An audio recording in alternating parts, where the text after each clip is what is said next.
Deep in the northern Ural Mountains of Russia, there lies a slope known to the indigenous Mansi people as Kolatsyakal. In their language, it translates to something ominous, something that serves as a warning before you even set foot on the snow. It means Dead Mountain. It is a place of brutal winds, sudden temperature drops, and a silence so profound it feels heavy. In 1959, this remote peak became the stage for one of the most baffling and terrifying mysteries of the 20th century. It is a story that has haunted investigators, scientists, and conspiracy theorists for over 6 decades. It involves 9 young, strong, and incredibly experienced hikers who went into the wilderness and never came back. But it is not the fact that they died that chills the blood. It is how they died.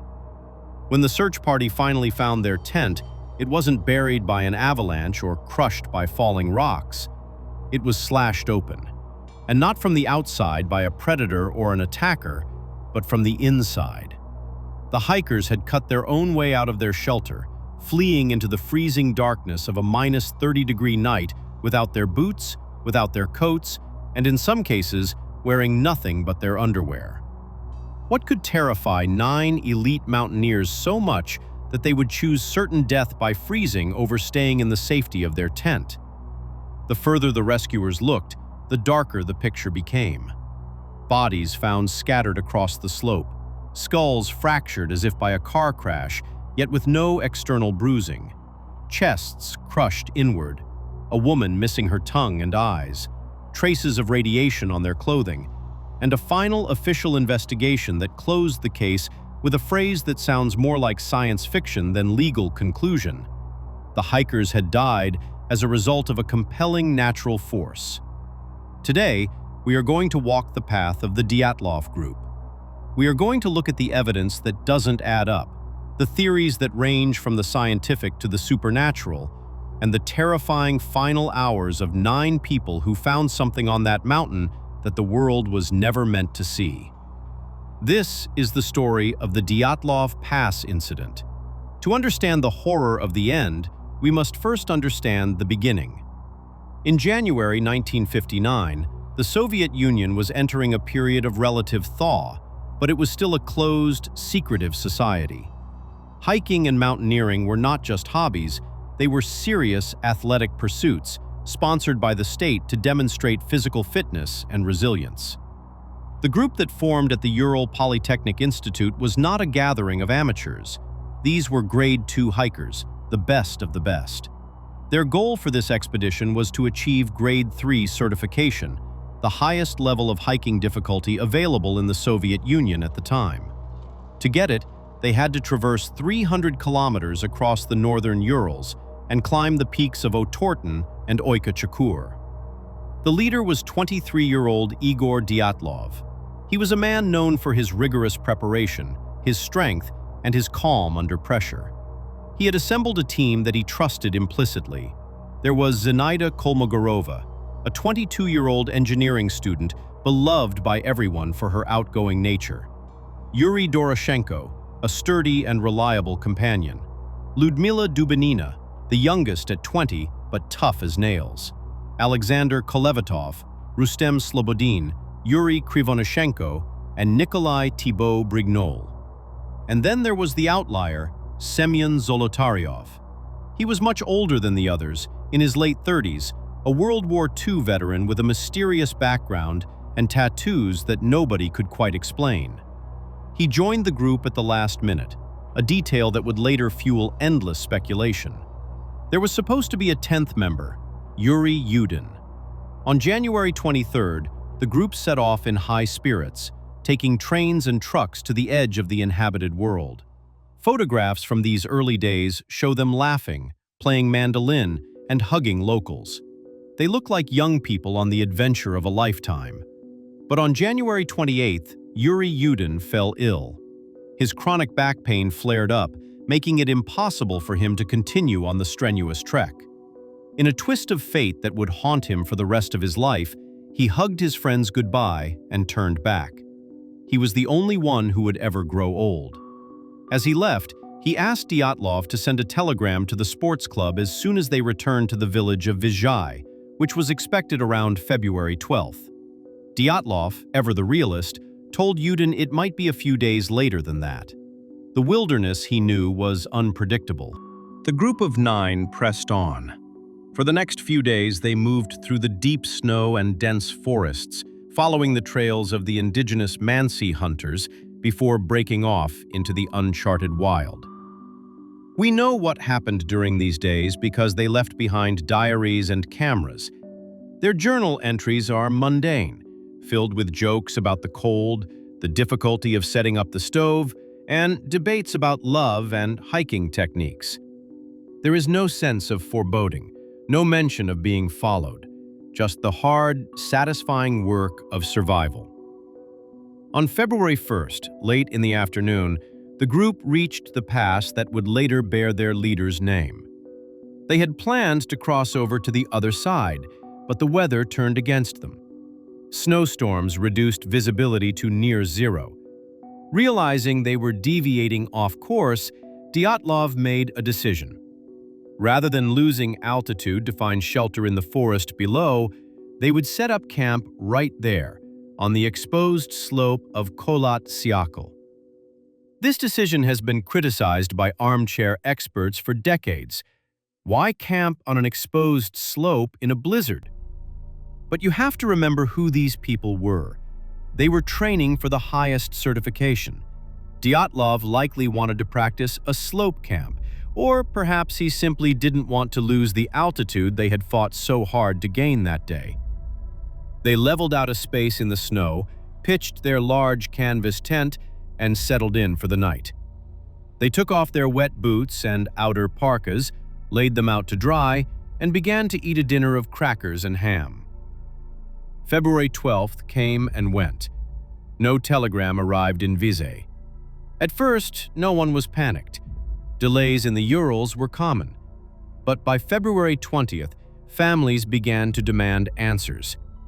The Institute sent out the first rescue groups, composed of volunteer students and teachers. Soon, the military and police joined in with planes and helicopters. On February 26th, a student volunteer named Mikhail Sharavin spotted something on the slopes of Kholat Syakhl, a small dark patch against the blinding white of the snow. As they approached, the shape resolved into the crushed remnants of a tent. The tent was half buried in snow, but what the rescuers found inside and outside made no sense. The tent had been cut open, but when investigators later analyzed the canvas, they discovered the cuts had been made from the inside. Vertical slashes, large enough for a person to squeeze through. The group hadn't been trying to keep something out, they were desperately trying to get out. Inside the tent, everything was orderly. Boots were lined up. There was a roll of ham. Money, documents, and cameras were untouched. Warm jackets were still there. If you are in the Urals in February, your boots are your life. To leave them behind is suicide. Yet, footprints in the snow, identified as belonging to 8 or 9 people, led away from the tent. Some were wearing socks, some had a single shoe, and some were barefoot. The footprints told a strange story. They didn't show panic. There were no long strides indicating a sprint. They were walking, in a group, down the slope toward the tree line about 1.5 kilometers away. Why would they walk calmly to their deaths? The tracks disappeared after 500 meters, covered by fresh snow. The rescuers followed the line of the tracks down toward a towering cedar tree at the edge of the forest. Beneath the cedar, they found the remains of a small fire, and next to the fire, the first 2 bodies. They were Yuri Krivonishenko and Yuri Doroshenko. They were stripped to their underwear. Their bodies were frozen solid, lying side by side. But it was the details that were disturbing. The branches of the cedar tree had been snapped off up to 5 meters high. Traces of skin and blood were found in the bark, suggesting the men had desperately climbed the tree, tearing their hands to shreds in the process. Were they looking for something? Or were they trying to escape something on the ground? They had clearly tried to keep the fire going, but eventually the cold had won. Between the cedar tree and the tent, on the open slope, the searchers found 3 more bodies: Igor Dyatlov, Zinaida Kolmogorova, and Rustem Slobodin.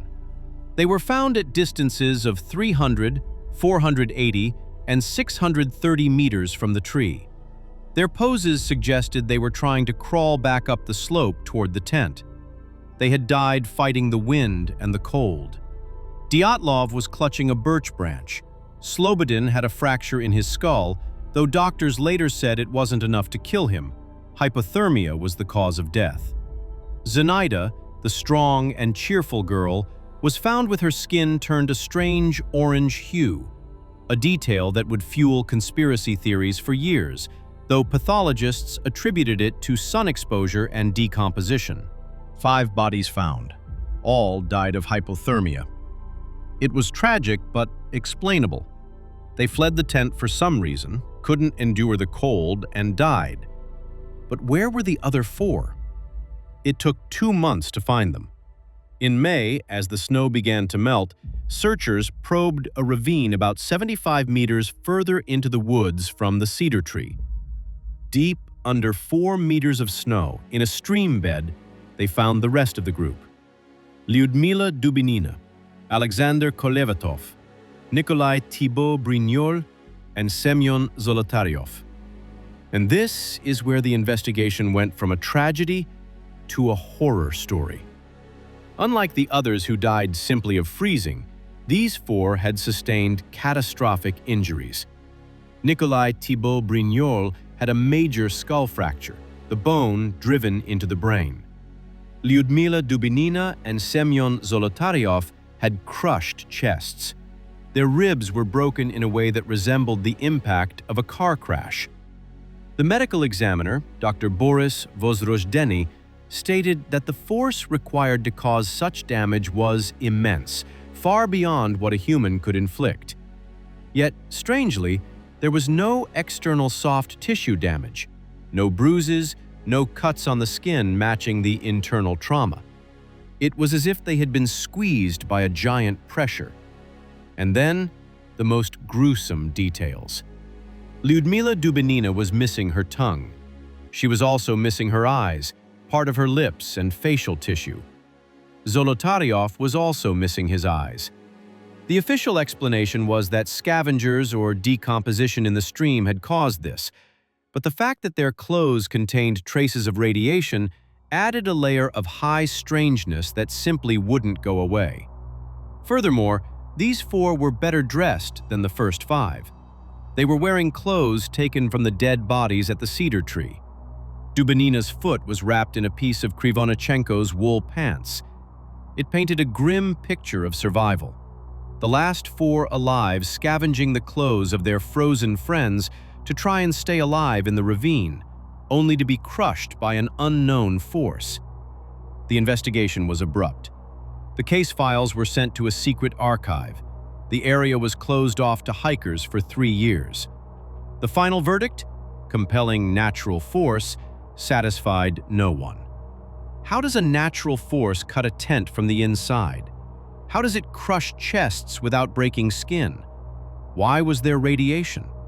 And what about the reports from another hiking group 50 kilometers away who claimed to see strange orange spheres glowing in the sky over Kholat Syakhl on the night of the incident?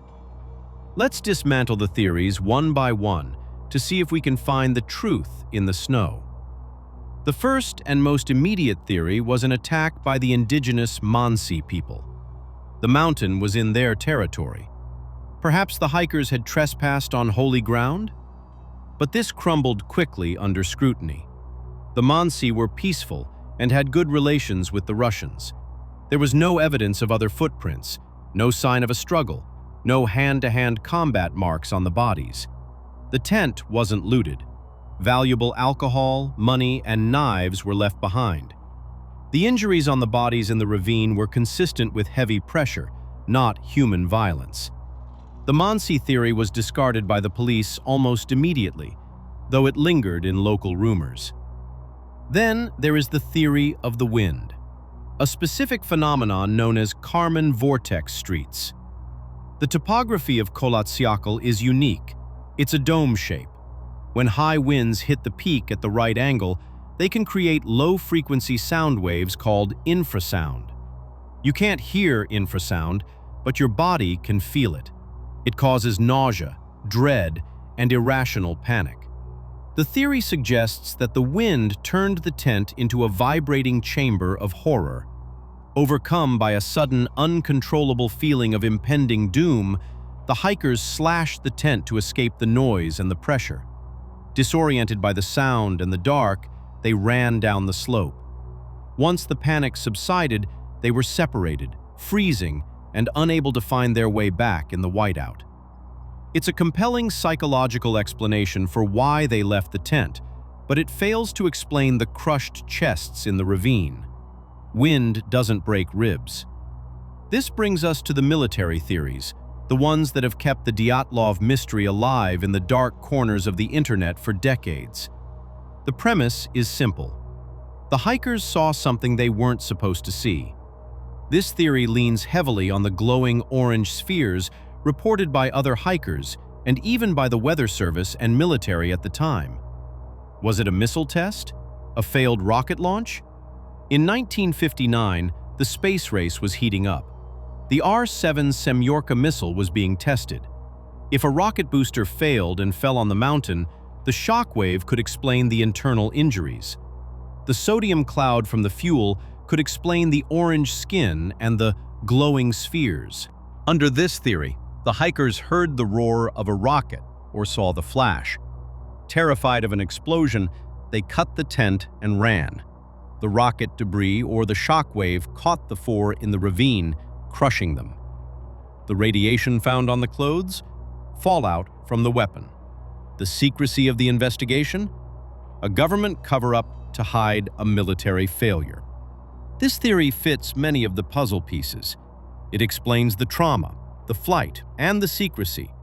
Even Semyon Zolotaryov's presence is used here. Some speculate he was a KGB agent planted in the group, and perhaps the hike was a cover for a covert meeting or delivery that went wrong. But there is no physical evidence of a rocket, no crater, no debris found at the site. The radiation was present, but in low levels, consistent with atmospheric contamination common in the Soviet era or contamination from their work in industrial environments. For years, these theories battled each other. But in 2021, a new investigation, aided by modern technology, put forward what is now considered the most scientifically probable cause.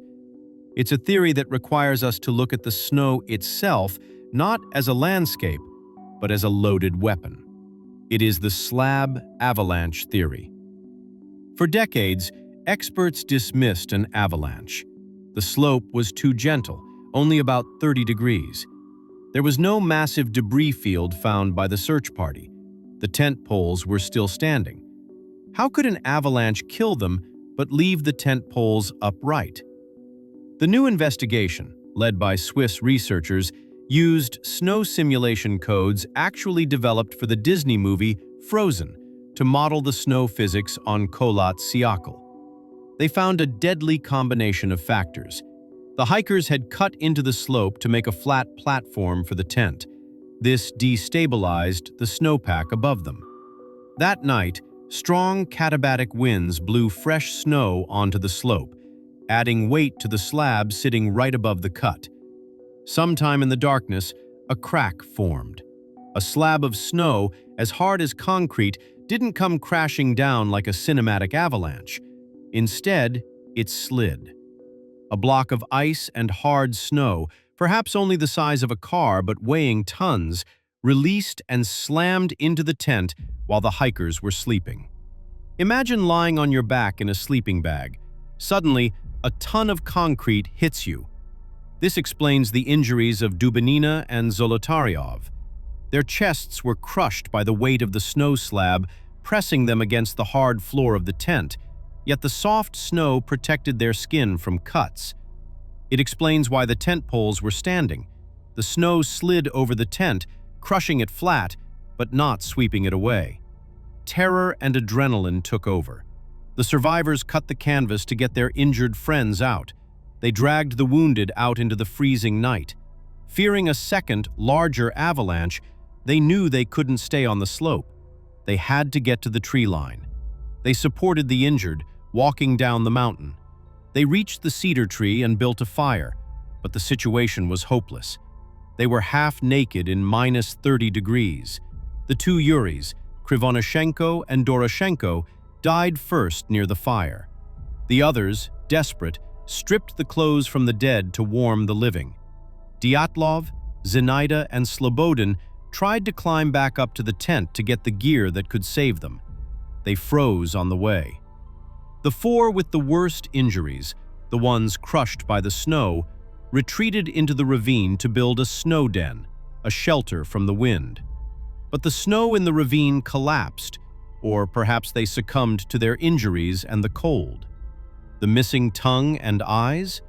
A gruesome but natural result of decomposition in a wet stream bed where small scavengers and water degrade soft tissue first. The slab avalanche theory is clean. It relies on physics, not aliens or KGB agents. It explains the exit, the injuries, and the sequence of death. And yet, for many, it feels incomplete. It explains the mechanics of death, but it struggles to capture the sheer strangeness of the scene. The orange skin, the radiation, the lights in the sky. Can physics truly explain why 9 experienced hikers made so many fatal errors? Or is there something about human psychology in the face of terror that we simply cannot model with computer code? There is one final element to this story, one that is often overlooked in the search for answers. It is the human element. We look at the photos of the slash in the tent, the diagrams of the bodies, the maps of the slope. But we forget the diary entries. We forget the romance, the jokes, the excitement of young people pushing their limits. When we ask, why did they die? We are also asking, why did they go? They went because they sought the sublime. They wanted to conquer the mountain. In the end, the mountain conquered them. Whether it was a slab of snow released by a shift in the wind, a military test gone wrong, or an infrasound panic induced by the shape of the Earth itself, the result is the same. 9 lives were extinguished in the white void. The Dyatlov Pass incident remains a scar on the map of the Urals. It is a modern myth, a cautionary tale that reminds us that no matter how prepared we are, no matter how elite our skills, the wilderness is indifferent to our survival. We may have the slab avalanche theory now, and it may be the best answer we will ever get. But stand in a snowy field at night, let the silence press against your ears, and ask yourself, if the wind began to howl and the ground began to shake, would you keep your boots on? Or would you cut your way out into the dark, driven by a terror so primal that reason simply ceases to exist? The Dyatlov group took the answer to that question to their graves, and perhaps that is where it belongs. As we leave the pass behind, the wind still howls over Kholat-Syakhl. The cedar tree still stands at the edge of the forest, silent witness to the frantic last hours of the group. The mystery may be solved on paper, but in the minds of those who look at the photos of the smiling hikers, the unease remains. We want to believe that everything has a rational explanation. We want to believe that we would have survived. But the Dyatlov Pass whispers a different truth, that sometimes the world is simply too big, too cold, and too dangerous for us to understand. If you want to explore more mysteries that lie hidden in the ice and the archives of history, make sure to subscribe. The world is full of stories waiting to be told, and we are just getting started.